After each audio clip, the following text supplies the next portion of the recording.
Full ಗರುಡಗಂಬದಿಂದ ಮತ್ತೊಮ್ಮೆ ದರ್ಶನ, ಹುಚ್ಚೂರಾಯ ಸ್ವಾಮಿಯ ದರ್ಶನ.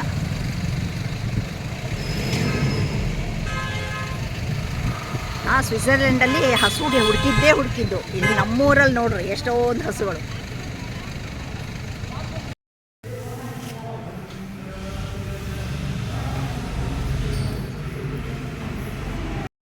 ಹುಚ್ಚೂರಾಯ ಸ್ವಾಮಿ ದೇವಸ್ಥಾನ, ಶಿಕಾರಿಪುರ. ಒಂದು ನಿಮಿಷ ಇಲ್ಲೇ ಬನ್ನಿ. ಹೇಳಿ. ಭ್ರಾಂತೇಶನೂ ಹೌದು, ಹುಚ್ಚರಾಯನೂ ಹೌದು. ಇವನಿಗೆ ಮೂಗಲಿ ಸಾಲಿಗ್ರಾಮ ಇದೆ, ಕದ್ರುಮಂಡಿಗೆ ಒಳಗೆ ಕಣ್ಣು ಸಾಲಿಗ್ರಾಮ, ಸಾತಿನಲ್ಲಿ ಒಳಗೆ ನೆತ್ತಿಯಲ್ಲಿ ಸಾಲಿಗ್ರಾಮ ಇದೆ. ಇದು ಹನುಮನ ಅವತಾರ. ಕದ್ರುಮಂಡಿಗೆ ಒಳಗೆ ಭೀಮಾ ಅವತಾರ, ಸಾತನಲ್ಲಿ ಒಳಗೆ ಮಧ್ವ ಅವತಾರ.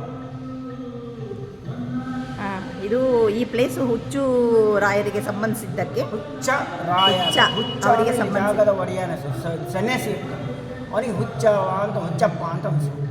ರಾಯ ಅಂತಂದರೆ ರಾಯನ ಪ್ರತಿಷ್ಠೆ, ವ್ಯಾಸರಾಯನ ಪ್ರತಿಷ್ಠೆ ಮಾಡಲಿಕ್ಕೆ ರಾಯ, ವ್ಯಾಸ ರಾಯ ಅದಕ್ಕೆ ರಾಯ ಅಷ್ಟೇ ಸೇರ್ತಾರೆ. ಹುಚ್ಚ ಅನ್ನೋದು ಜಾಗದ ಒಡೆಯ, ರಾಯ ಅನ್ನೋ ಸ್ವಾಮಿ, ಅದಕ್ಕೆ ಹುಚ್ಚ ರಾಯ ಸ್ವಾಮಿ. ಭ್ರಾಂತೇಶನು ಹುಚ್ಚರಾಯನು. ಯೂಟ್ಯೂಬಲ್ಲಿ ತೆಗೆದು ಹುಚ್ಚರಾಯ ಅಂತ ಬರ್ತಾನೆ, ಯೂಟ್ಯೂಬ್ನ ಬರ್ತಾನೆ. ಇದು ಹುಚ್ಚೂರಾಯ ಸ್ವಾಮಿನೂ ಅಂತಾರೆ, ಇದು ಭ್ರಾಂತೇಶನೂ ಅಂತಾರೆ ಈ ದೇವಸ್ಥಾನನ. ಇದು ವ್ಯಾಸರಾಯರು ಮಾಡಿರೋದಕ್ಕೆ. ಈ ಹುಚ್ಚ ಇಲ್ಲಿಯ ಲೋಕಲ್ಲು ಈ ಲ್ಯಾಂಡ್ ಓನರ್ ಅಂತೆ, ಅವ್ರ ಹೆಸರು ಹುಚ್ಚ ಅಂತಲೇ ಹೆಸರಿಡಬೇಕು ಅಂತ ಹೇಳಿದ್ರಂತೆ. ಹಾಗಾಗಿ ಹುಚ್ಚ. ರಾಯರು ಸ್ಥಾಪನೆ ಮಾಡಲಿಕ್ಕೆ ರಾಯ. ನೀವು ಮುಂದೆ ಹೋಗಿ. ಆಮೇಲೆ ಸ್ವಾಮಿ ಅಂದರೆ ಆಂಜನೇಯ ಸ್ವಾಮಿ, ಅದಕ್ಕೆ ಹುಚ್ಚೂರಾಯ ಸ್ವಾಮಿ ದೇವಸ್ಥಾನ ಅಂತ ಹೇಳ್ತಾರೆ ಶಿಕಾರಿಪುರದ್ದು. ಇದು ಕೆಂಚರಾಜ ಭೂತರಾಜ ಕ್ಷೇತ್ರಪಾಲರು, ಅಂದರೆ ಭೂತರಾಜರು ಅಂತ ನಾವೇನು ಹೇಳ್ತೀವಿ, ಅವರು ಭೂತರಾಜರು. ಕಡೆಗೆ ಇಲ್ಲಿ ಈ ಥರ ದೇವಸ್ಥಾನ ತುಂಬ ಪ್ರಸಿದ್ಧಿ ಇದೆ. ದೇವಸ್ಥಾನಕ್ಕೆ ಆಂಜನೇಯನಿಗೆ ಅಲಂಕಾರ ಮಾಡಿದ್ದು. ಆಮೇಲೆ ಇಲ್ಲಿ ರಾಮ, ಸೀತೆ ಮತ್ತು ಆಂಜನೇಯ ಮತ್ತು ಇಲ್ಲಿ ಗಣಪತಿ, ಈಶ್ವರ ಗಣಪತಿ ಅಂತ ಇರಬೇಕು. ಸೊ ಗಣಪತಿ, ಈ ಹುಚ್ಚೂರಾಯ ಸ್ವಾಮಿ ಆಂಜನೇಯ ಸ್ವಾಮಿ ದೇವಸ್ಥಾನದ ಒಂದು ಪ್ರಾಂಗಣ. ಇಲ್ಲಿ ಪುಷ್ಕರಣಿ ಇದೆಯಲ್ಲ, ಅದೆಲ್ಲಿದೆ? ಪಕ್ಕಕ್ಕೆ ಇದೆಯಾ? ನಡ್ಕೊಂಡು ಹೋಗ್ಬೋದು. ಹಾಂ, ಹೌದಾ?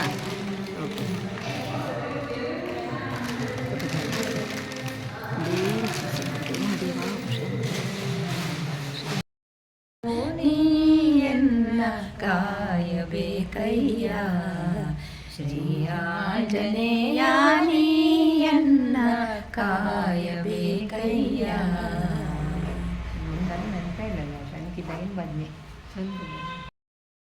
ಸೌತೆನಹಳ್ಳಿ 500 ಮೀಟರ್ ಅನ್ನತ್ತೆ. ಅಂತೂ ಎಲ್ಲ ಹಳ್ಳಿಗಳ ದರ್ಶನ ಮಾಡ್ಕೊಂಡು ಬಂದ್ವಿ. ನಮ್ಮ ಹಳ್ಳಿಗಳು ಚಂದ ನೋಡಿ, ಪುಟಾಣಿ ಕೋಳಿ ಮರಿಗಳು ಎಷ್ಟು ಚಂದ ಕಾಣಿಸ್ತಿದ್ದಾವೆ. ಕರಿ ನಾಯಿ ಮರಿ ಇದೆ, ಮನೆಗಳಿದೆ, ಹಳ್ಳಿ ಜೀವನ ಚಂದ ಅನ್ಸುತ್ತೆ. ಕರಿ ನಾಯಿ, ಬಿಳಿ ನಾಯಿ 500 ಮೀಟ್ರಲ್ಲಿ ಇದೆ ದೇವಸ್ಥಾನ. ಬಂತು ಸಾತೇನಹಳ್ಳಿ ಸಾತೇನಹಳ್ಳಿ ಶಾಂತೇಶ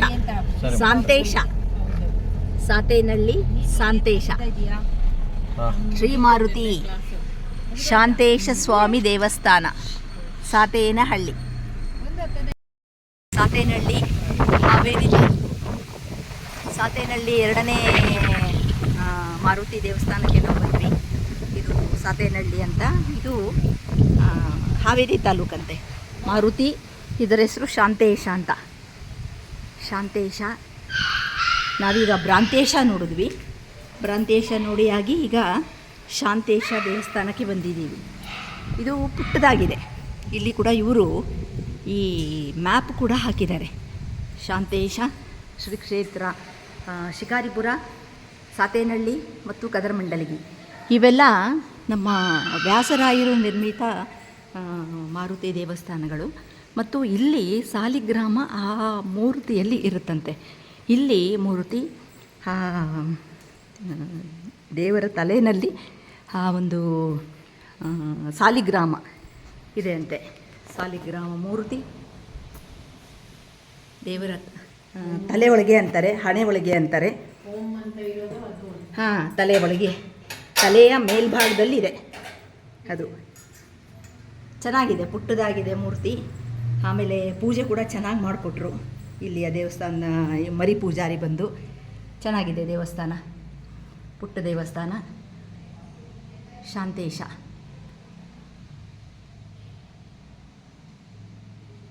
ಇದೆಲ್ಲ ವ್ಯಾಸರಾಯರು ನಿರ್ಮಿಸಿದಂಥ ದೇವಸ್ಥಾನಗಳಂತೆ. ಹಾಗಾಗಿ ಅದರಲ್ಲೂ ಸಾಲಿಗ್ರಾಮ ಇರೋದಕ್ಕೆ ಇದು ತುಂಬ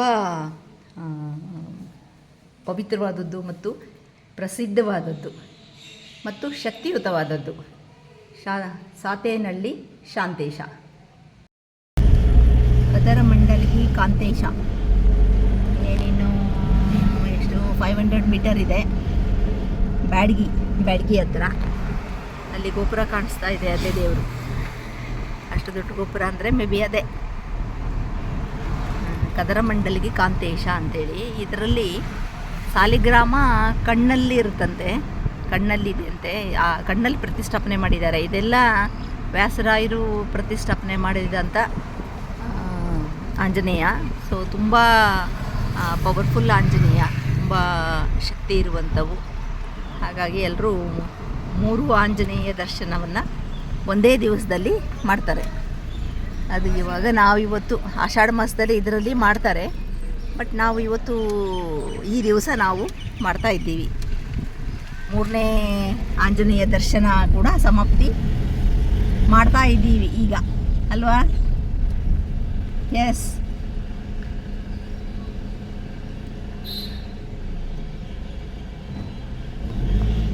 ಕದರಮಂಡಲಗಿ ಕಾಂತೇಶ. ಕದರಮಂಡಲಗಿ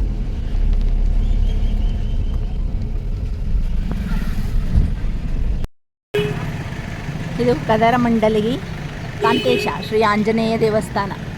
ಕದರಮಂಡಲಗಿ ದಾಸ್ ದೇವಸ್ಥಾನ. ಚಲೋ